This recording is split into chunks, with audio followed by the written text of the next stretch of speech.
Om gezond te bly, begin met die regte inligting. Welkom by Gesondheidsnuus met Dr. Ilana Joubert, jou gids tot beter gesondheid. Hier deel ons praktiese raad, die jongste mediese insigte en eenvoudige wenke om jou en jou familie se gesondheid te ondersteun. Van alledaagse gesondheidskwessies tot belangrike mediese deurbrake. Ons help jou om ingeligte besluite oor jou welstand te neem. Gesondheidsnuus met Dr. Ilana Joubert, jou gids tot beter gesondheid. Goeiedag, ek is Dr. Ilana Joubert van Cape Gate in Kaapstad.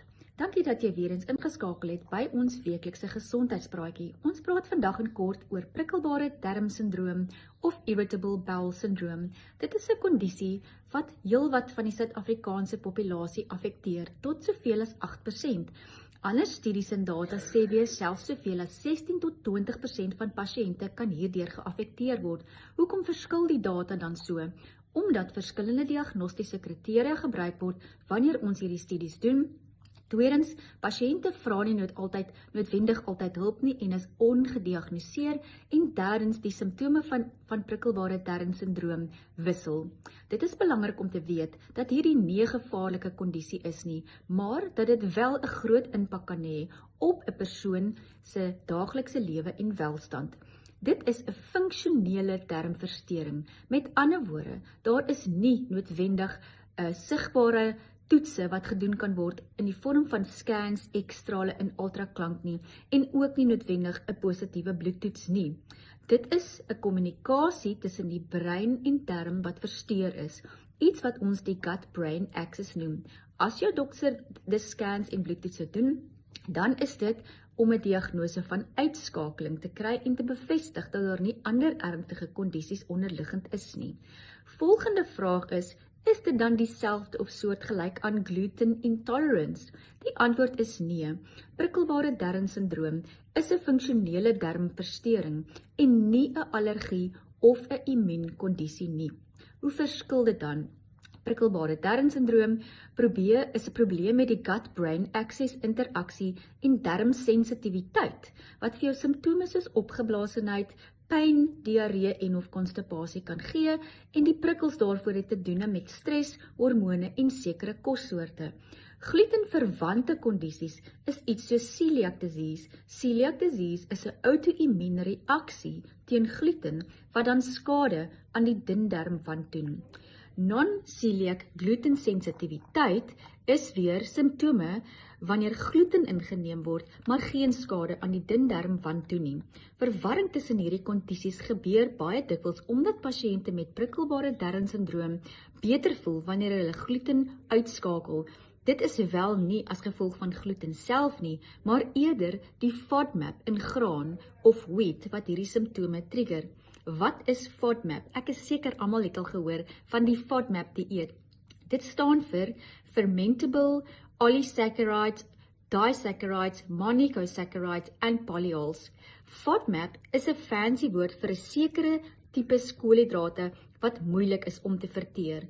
En wanneer hulle dan die darmkanaal bereik, word hulle gefermenteer deur die mikrobiom of bakterieë in jou maag en veroorsaak gas en opgeblaasenheid.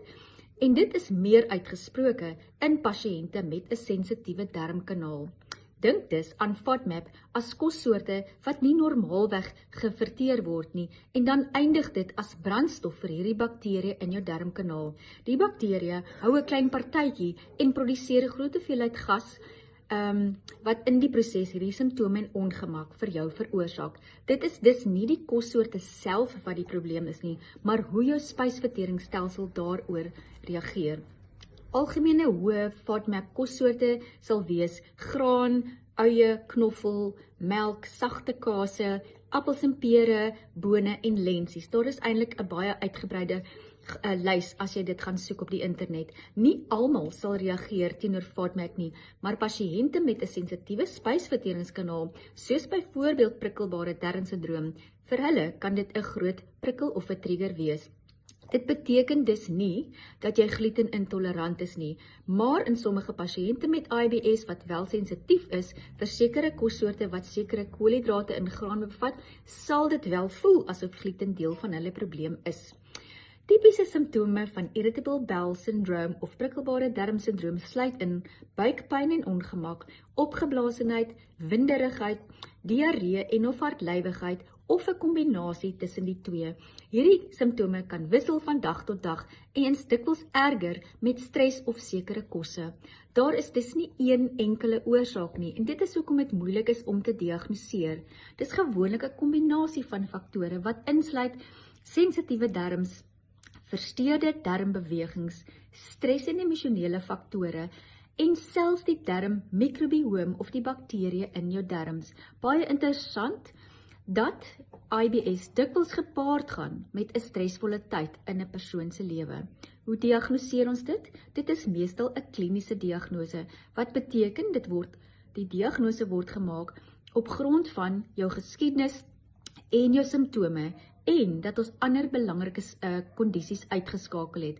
En dit is die rede waarom jou dokter soms toetse en scans mag aanvra. Wat kan jy daaraan doen? Die goeie nuus is, ons kan dit bestuur.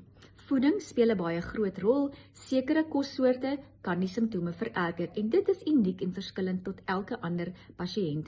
Die verskil van persoon tot persoon, maar oor die algemeen sluit dit in goedjies soos kaffieïn, alkohol, baie vetterige kos en dan sekere koolhidrate of die FODMAP groep soos ons reeds bespreek het.